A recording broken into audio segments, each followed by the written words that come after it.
Like, seriously, I was really, really begging, begging for attention, begging for somebody to take me out, begging for alone time, quality time. Like, sis was mad desperate.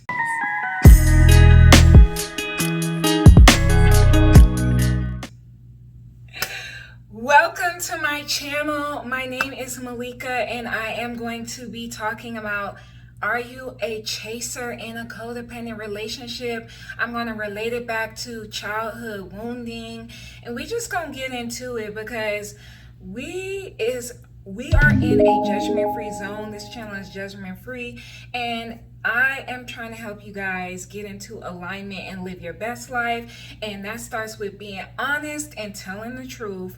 So if you're interested in this topic, stick around. All right, let's talk about chasing. Okay. One of the ways you can see if childhood wounding has developed into your relationship life is you will become codependent. And two of the top dynamics of codependency is chasing and running. But in this video, we're talking about chasing. In the next video, we'll talk about running. So what is chasing? Chasing after somebody is a key sign that you have a fear of abandonment issue. Chasing after somebody also indicates that you have low self-esteem, low confidence, and at some point in your life, something happened where you just felt like you weren't good enough, your self-worth was low, your confidence got hit, and it just made you feel like, why did they leave me? It usually starts with a parent or parental figure. Sometimes it could start with your first boyfriend or girlfriend. But we're talking about anywhere from infancy all the way to 19, 20-ish age range. It could have happened to you because it happened to me.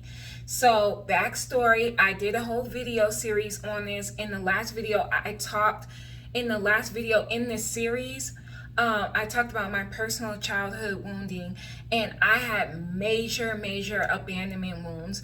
My mother abandoned me and my sister for her substance abuse issue, and then throughout life I had different parental figures abandon me, and then it translated into my romantic relationships where they ended up abandoning the relationship and me too. But by the time I got in that relationship, I didn't even realize that I had taken on these traits of low self-confidence, low self-worth, mistrust, because that's a big thing about this. This is why you're running after this person. You feel like they're going to leave you at any moment, even if they haven't shown you any reasons to mistrust them or believe that they are going to abandon ship. And so what you do is you end up developing these kind of like toxic traits, right? Where you're texting their phone several different times. Oh, they didn't text me back in 10 minutes. What they doing? Oh, they didn't call me. What they doing? Then you start calling people several times. You start You're running them off. Okay, we'll talk about that in the next video. You're running them off. All right. You running them off. I'm trying to make sure because I don't need nothing on tape. Okay. Anyway, you're running them off because you're insecure, because you lack confidence, because you never healed that wound that originally started all of this spiralation, right? Which is probably not a word, but it started spiraling. And then what we don't realize is that your vibe attract your tribe, okay? So if you're vibing at this frequency, then you're going to attract people back to you.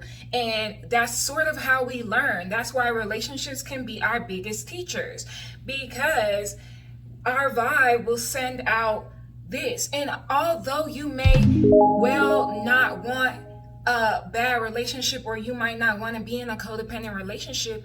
That doesn't matter because you haven't learned the lesson that you needed to learn. So God, if you believe, the universe, whatever, will send you back somebody who matches that vibe so that they can teach you to heal that wound, figure out what that wound is and heal it, and then learn that self-love. Because at the end of the day, this is all about loving yourself. When you love yourself, when you respect yourself, you develop that self-confidence, that self-worth, that self-respect, all of that. You start treating yourself better. You start picking yourself. You start choosing yourself. You start realizing how to create healthy boundaries with people, healthy boundaries with yourself. You'll call yourself out and be like, sis, I know you ain't about to start acting like that. Or bruh, because I know some men watch this channel. I know you ain't about to act like that. I know you ain't about to start acting crazy and smothering and mistrusting and all of that. You need to calm down. If you need to call somebody and see if you can get some advice. But we're not going to act like that, because that's how you run people out your life, even if they are good for you sometimes. And you don't want to do that. Okay? You don't want to do that. You can't. Another thing about this trait is people often want to force people to stay in their lives. If somebody is going to stay there, they're going to stay there. If they're not, they're not. If they leave, they're meant to go. If they stay, they're meant to be there. That's how you have to treat it. I need you guys not to conflate this with not fighting for a healthy relationship if you guys have a couple of hiccups and stuff. I'm not talking about that. We're not talking about that. Okay? What we're talking about is being okay with people coming and going. Okay? That's okay. Oftentimes it doesn't really even have anything to do with you. But as you develop through time, it does end up having something to do with you, because you haven't learned that you have that abandonment wound or that mistrusting wound or whatever. You haven't learned that. Okay? So when we're young, it starts out, okay, maybe my parent was out on the streets, they was doing whatever they was doing. Okay? That had nothing to do with you. They didn't do that because of you. They did that because they had their own stuff going on. Okay? And as soon as we realize that, that's like a spark that ignites a flame in our lives. And it's like, oh, wait. They didn't do that because of me.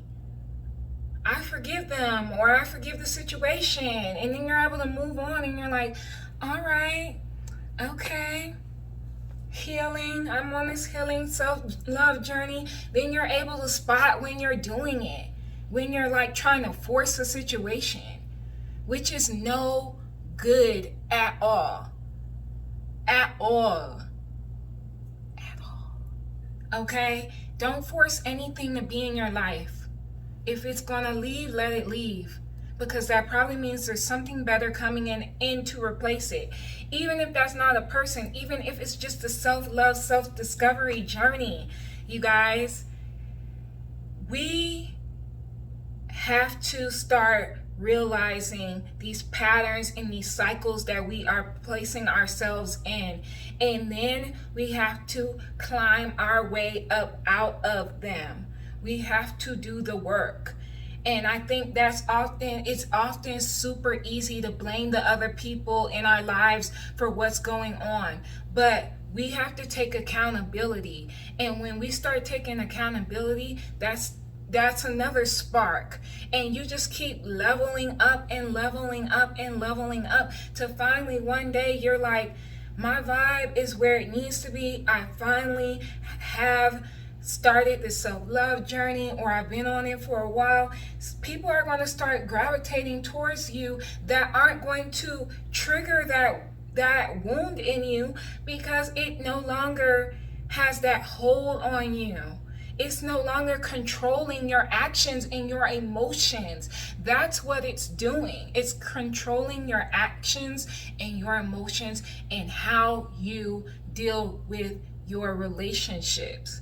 So, if you've been a chaser, put it in the comments down below. Did you learn about it? What did you learn about it? How did you overcome that? Okay? If you're just finding out, that's okay too. We ain't judging you. Put it in the comments down below. This is no shame. We're not shaming people. But what we are is we're holding ourselves accountable, and we're elevating ourselves to the next level so that we can be in alignment and live our best lives and get everything that we desire and want in our life, and not what we don't desire and what we don't want.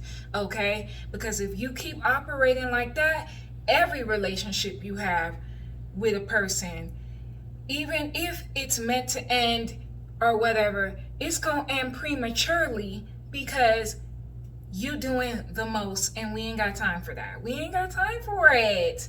We ain't got time for it. Work on yourself, sis and bruh. You are a goddess. You are a god. You are an empress. You are the emperor. You are a king. You are a queen. Okay? Treat yourself like one. Do the work. Do the healing. I want to see what y'all have to say in the comments down below. Ain't no shame in my game. I told y'all I used to be the chaser, but then I leveled up on them. So I'm going to see you in my next video. I hope you guys have a great day. And as always, peace and love. Bye.